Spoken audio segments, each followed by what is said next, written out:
What's good? Tonight we are doing an impromptu dispute letter writing workshop, and if you have negative items that you want to remove, collections, foreclosures, repossessions, bankruptcies, whatever, then this is the video that you want to watch. And I have a bunch of different credit reports. We have collections, charge-offs, repossessions, bankruptcies, so on and so forth.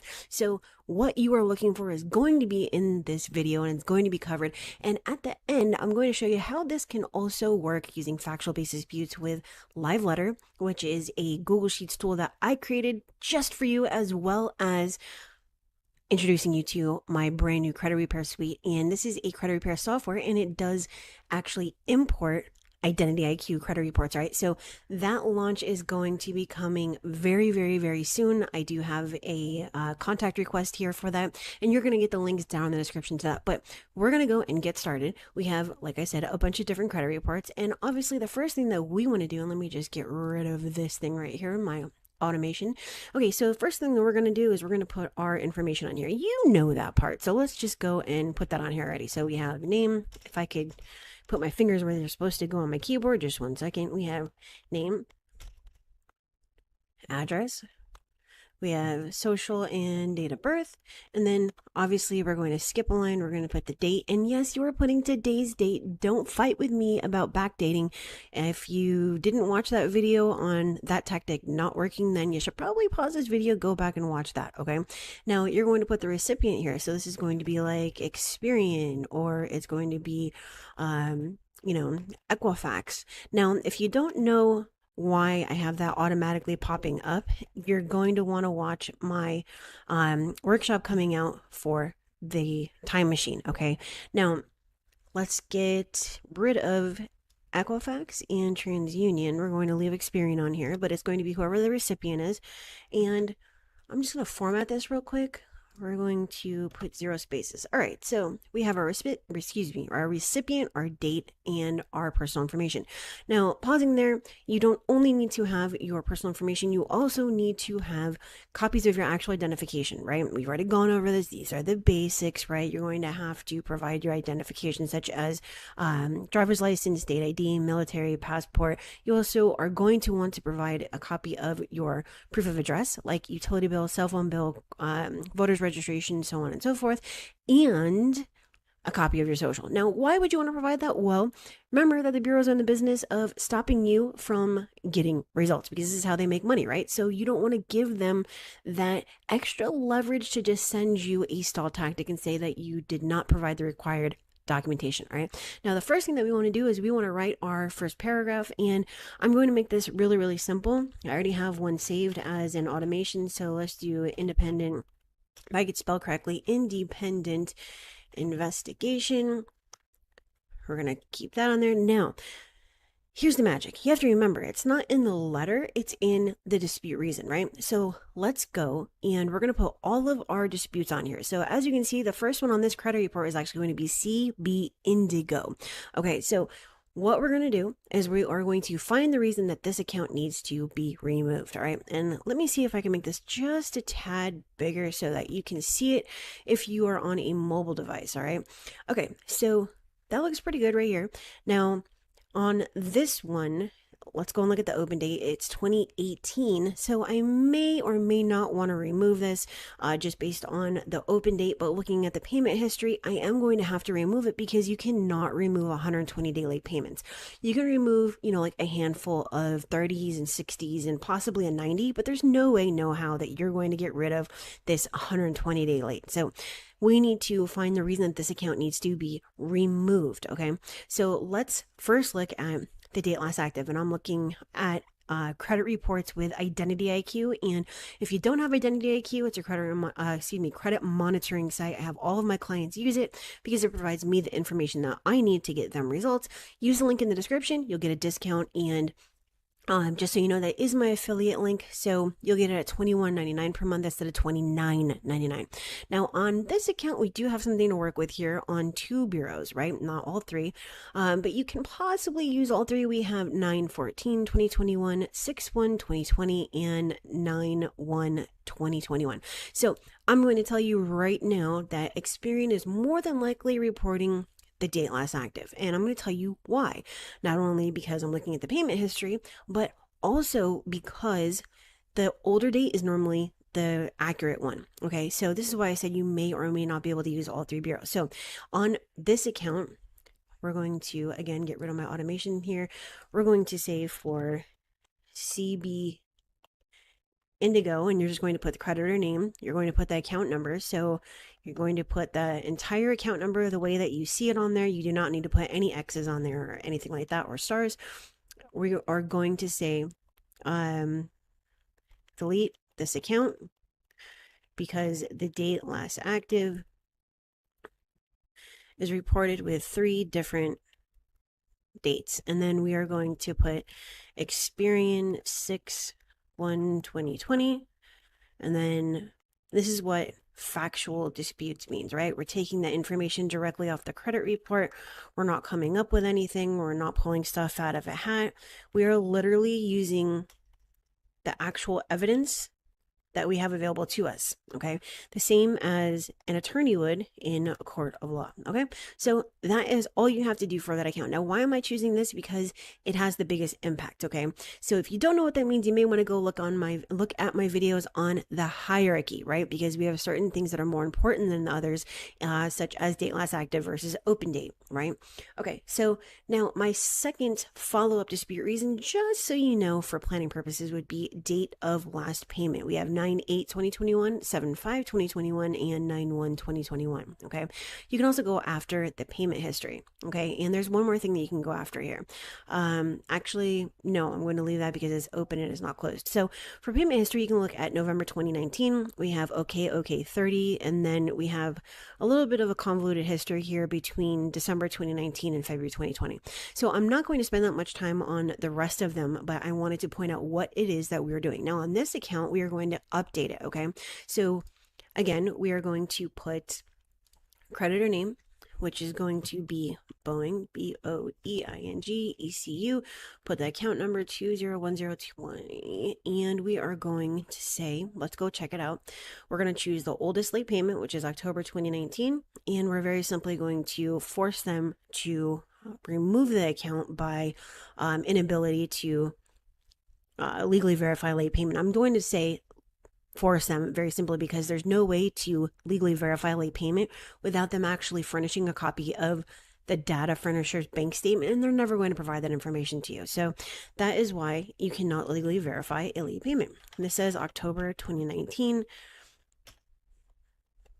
is reported as late, and this is inaccurate.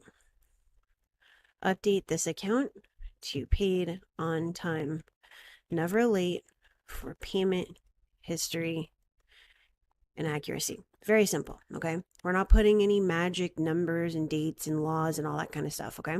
Let's go down. I don't want to waste any time here.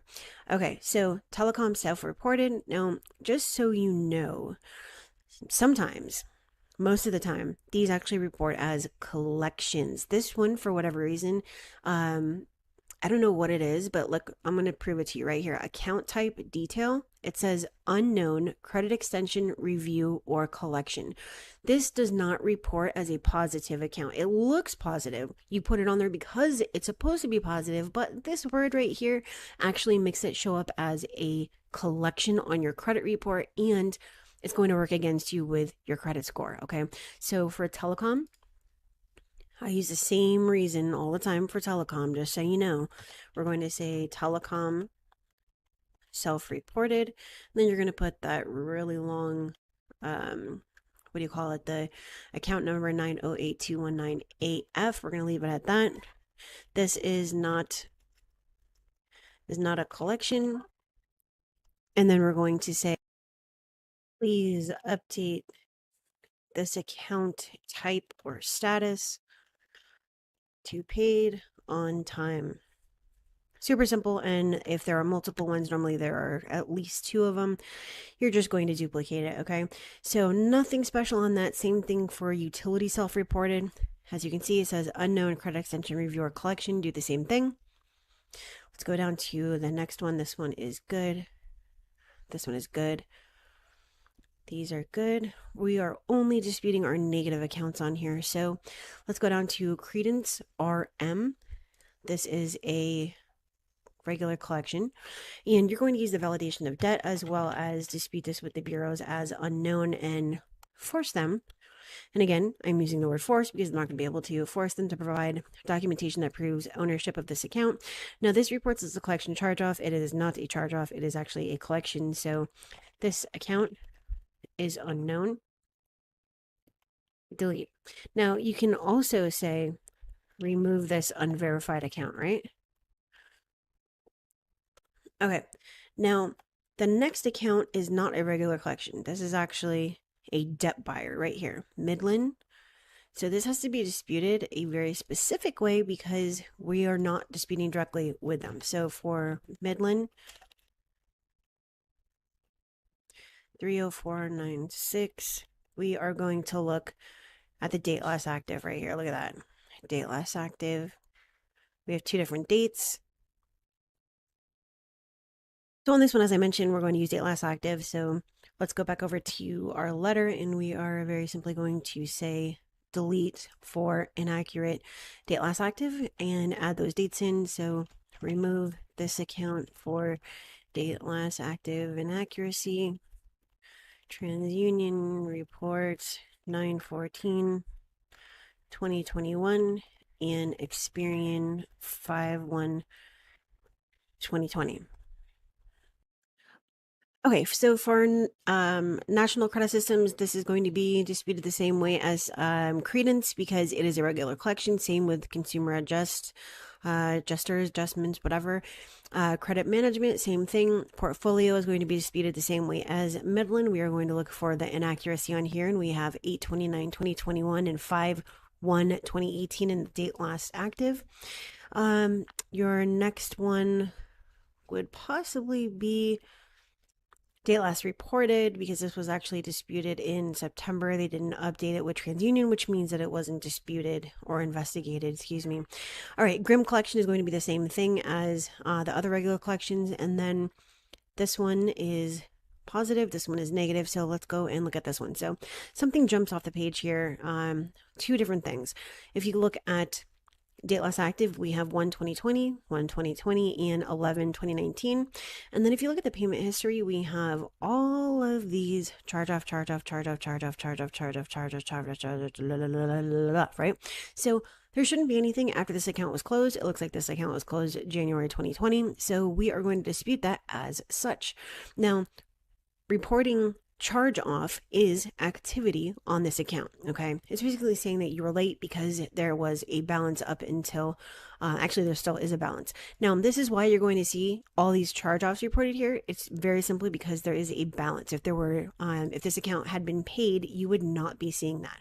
So we're going to go and add this in, and it is FNWSEOPPLNS, and it is LA1, I think that's an I, 0090.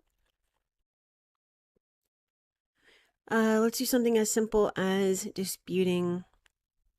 Let's go up to charge off because we already have a couple of them with the date last active. So stop reporting this account because let's see, we have basically 2 years, right? 2 years of charge off reported in the payment history. There, if I could spell correctly, there should be no activity after this account was closed in January of 2020. Super simple on here. Now let's go and look for the other ones. Now we have RK Residence, this is positive. Midland, this goes with the other one, that's a collection. We have, okay, so we have Finger Hut. And this account, there's a couple of things that we can actually go after on Finger Hut. I'm going to point them out before we actually write anything. So take a look at the date last reported. 2017, 2017, 2017. How does that make any sense if I just disputed this? Like I've been disputing this. Well, if they verified this and they actually investigated it, then this date 2/13/17, 2/13/17, and 2/1/2017 should have been updated to when they last verified it. However, as you can see, it looks like this account was never investigated. Okay, so we can get it removed for that. You can also look at date last active, 1/17, 2/17, 6/16. We have 2 different years. And then in the date last paid, we have 7/16, 7/16, 6/16. And then in the payment history, we are on time and late for the same dates, which makes no sense. And we are okay and charged off for the same date. So January 2017 and June 2016. So I'm first going to go after the date last reported, but I would follow that up with the payment history, and then I would go after date last active and date last paid, as well as the missing notice of dispute pursuant to section 623. So there's a lot that can be used on this account to remove it. So I'm very simply going to write this out the same way that I did before. So WEBBNKF HUT. This is 636992, and I'm just going to leave it at that. Delete this account because, oops, let's go spell it correctly. Account because you verified it and yet did not update the date last reported to the date you verified this account. This means no investigation was done. Simple, right? Now let's go and check this one out. I would go after that. I mean, obviously this sticks right off the page.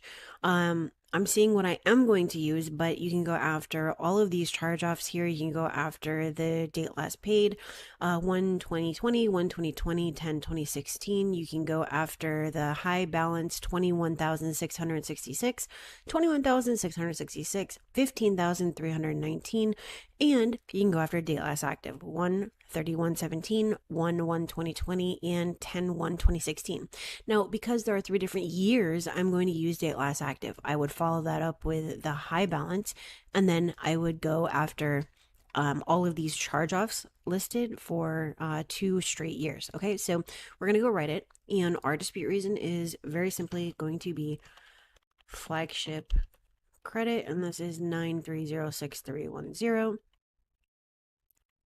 Stop reporting this account because the date last active shows 3 different months, days, and years. And then you're going to go and put those dates in here, the same that we did earlier, right? Dates. So Equifax shows, Experian shows, TransUnion shows. Okay. Now, this report actually has quite a bit on it, so we may not even have to look at the other ones. This one's good. This one is bad. First Premier. This is going to be basically the same. So we have 2 different months in the date last active. We have 2 different months in the date last paid. We have 2 years showing charge off, charge off, charge off. And the date last reported does show the same month. So that means we are going to go after the date of last activity. Okay. Now, just because we haven't used it yet, we're actually going to go after date last paid. So this is First Premier 517800. I don't bother putting the entire thing. Normally there are 2 First Premier accounts, so if there are, they're both going to be reported like this. Delete this account because the date of last payment reports 3 different dates, and then again you're going to enter in the dates there. Okay, now I am going to go and add multiple clients on this one letter. Obviously, you would not do that in real life. You would very simply say, you know, please send me a new credit report detailing the requested changes for inaccuracy. And then you would put your name. I mean, it's really, really, really as simple as that. But let's go and check out these other reports, and we are going to put any additional accounts right below here. Now, I'm probably not going to go that far into the other ones because, like I said, we did kind of cover everything on there except for public records. So we have portfolio recovery. We already did debt buyer. We're going to make this a little bit bigger. portfolio recovery, and these are disputed the same way. ERC is a regular collection. You're going to dispute that using validation of debt, and that's enhanced recovery. Portfolio recovery is the same thing. This is canceled by credit guarantor. Okay, so far so good. All right, so let's go and dispute this one. This is going to be JPMCB card. Let's go add them in real quick.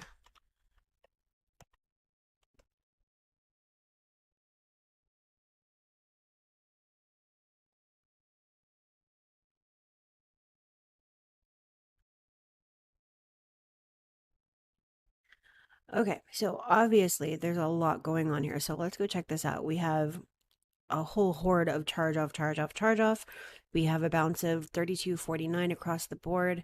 We have I wouldn't bother with the high balance limit. I'm not going to bother with that. Okay, so that means we are left with 3 different months in the date last active and 2 different months in years in the date last paid. So I'd probably go after date last paid, then date last active, and then we would go after the payment history. But if we take a look right here in the date last reported, again, this was recently disputed.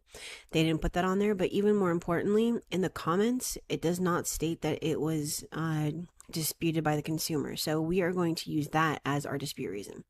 That's right here where it says comments. I'm going to highlight this right here. It should say disputed by consumer or something to that effect. And this is going to be a request for deletion pursuant to section 623. So we're going to ask for a deletion. So delete this account for failure to enter the required notice of dispute pursuant to section 623, which was, or that was supposed to be entered within 30 days of receipt of my first dispute. Now you can simplify this and say delete this account for failure to enter the notice of dispute. Okay, so someone actually asked this on in the comments on one of my recent videos. How do you write a request for removal for the notice of dispute? That's exactly how you would write it. Okay, so we have another charge off down here. And I am going to use the payment history on this very simply because it shows okay while also being charged off.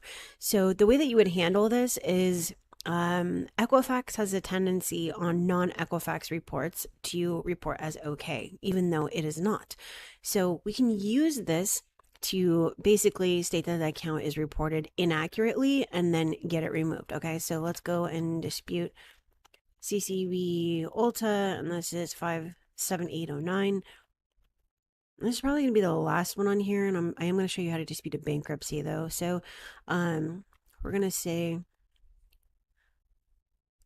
delete this account because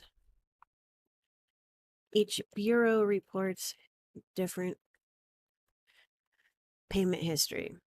And this is where you're actually going to put in the different dates. So Equifax reports this while Experian reports this, so on and so forth. Okay, so now let's say that you had a bankruptcy. I'm not sure if I have any that do have bankruptcies. Let's go down here and check. All right, public information, no, no, no, and this is probably going to be a no as well. Okay, so I'm just going to have to draw it out for you. All right, so with a bankruptcy, normally you'll have all 3 bureaus report different dates, right? And if you actually go over to my channel, let's go to youtube.com/expert credit sweeps, and you go to the main page right here. There's a magnifying glass. Click on that and put in bankruptcy. I actually show you in this video right here how to remove bankruptcies, tax liens, and evictions from your credit report, how to remove it, as well as in I think it's this one, bankruptcy and tax lien deleted in 30 days. And There's another one, but you get the drift, okay? If you want to learn how to remove a bankruptcy specifically in detail, you're going to want to go and watch this one right here. How to remove public records, okay? Okay, so what we're going to do is we are going to pretend that we have 3 different dates and or court names, okay? Because that's normally the way that it works. So we're going to go and we're going to put however they're actually reporting it. So that would be like US, BK, RPT, or whatever. And then, 1, 2, 3, 4, 5. So you're going to very simply state, delete this bankruptcy because it does not report the accurate name of the court. Okay, so it's actually required for it to be reported as US Bankruptcy Court, City, State. In other words, US Bankruptcy Court, Fremont, California. Okay. Anything other than that, like Dist Court or USBK RPTCT or federal court or anything along those lines, even just US bankruptcy court, is going to be inaccurate. And yes, I know I spelled that wrong. Whatever, you get the drift, okay?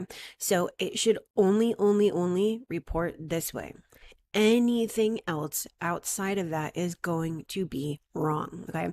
So that was our factual disputes for credit sweeps on how to write dispute letters, taking the information directly from your credit report. Now, if you don't know how to construct your dispute reasons the right way, or you need help, then go down into the description, click on a link to pull up Live Letter. Okay, this is a Google Sheets tool that I created that has a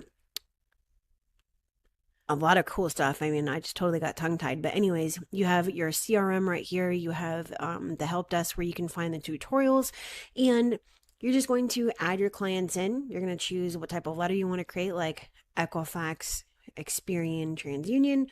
It's going to, do some magic. You can put in there, IdentityIQ, My Score IQ, Smart Credit, login details.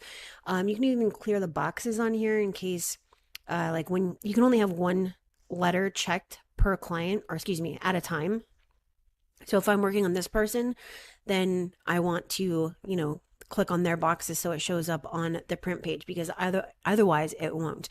You can use this automation right here and clear those boxes. Now on the options page, it's really simple. You can either paste in your own letter. You can use one of the 80 or so letters that are built in. And in the upgraded version, there's like 270 of them. And then you would go and you write in your disputes. And we actually can automate for round 1. And then on any future round, we can automate rounds 2, 3, 4, 5, 6, 7, 8, 9, 10, 11, 12 based on what we had in our previous round, right? And that is just using these boxes right here. It's super, super simple. This saves so much time and it does everything for you. Everything is built in. You can use, you can write your own custom reason. You can use a built-in reason. There's like 300 of them. It's so awesome because it does all the heavy lifting for you. So if you don't know how to write your disputes and you don't know how to write your opening letter, then this might be something you want to check out. And then, like I said, I am going to introduce you for the first time to the credit repair suite that I created with my developer friend. And we've been working on it since March. It was a very expensive project for me because I know how to build the app, but I don't know how to do all of that extra back end stuff like writing how to import, IdentityIQ credit reports. So you can import CSV data here. So if you are using like Client Dispute Manager and you want to import all your clients, you can actually do that. Now I'm in the admin dashboard, but it's really, really simple. So this is actually going to be available probably for beta in like 2 weeks, but that's what I have this form here. Like I said, you just go down in the description and click on this, or you can use the QR code right here and pull it up to let me know that you're interested. But anyways, there's a ton of dispute reasons that are available on here. There's a ton of dispute letters to choose from. You can add your own. There's a creditor vault, the master print page tasks. We're working on automations right now. But it's really as simple as adding in your client, adding in their accounts, and choosing obviously your letter and your dispute reasons and printing it. Now, the cool thing about this and what makes this different is, like I said, it imports the credit report. So you would go to your client and I already have one in here, but anyways, you would go to your client, you would import their credit report, and you can run an analysis on it. So not only will it import the credit report for you, and you know it'll tell you all of the accounts that are negative, like collections and charge-offs and late payments and whatnot, but it'll run the analysis report for you so that you can determine what's inaccurate about it, and then you would import those records. So this is really, really awesome. I am going to make this actually dark mode. I don't really like the white, but this is just because I'm still working on it right now. But if you are interested in this, and like I said, it's not done right now. I mean, it's totally functional, but I still think there's a couple more things that need to be added into this. Then use the link in the description. Go here. This will have a monthly fee attached to it. It is not free for me, so it's not going to be free on the monthly for you. It's probably going to be somewhere around 70 or so per month, which is still 50% less than everybody else charges. All right. So, anyways, if you have issues with creating the right letters and getting results and managing your clients and all of that, then head over, fill this out, and you'll go into my contact list for the credit suite. Otherwise, live letter is already available. It's been available for a couple of months. That'll do all the heavy lifting for you. And if you don't want to do any of this stuff and you would rather see if I can do the credit sweep for you, then head over to my740.com, schedule a call with me, and I will see if I can help.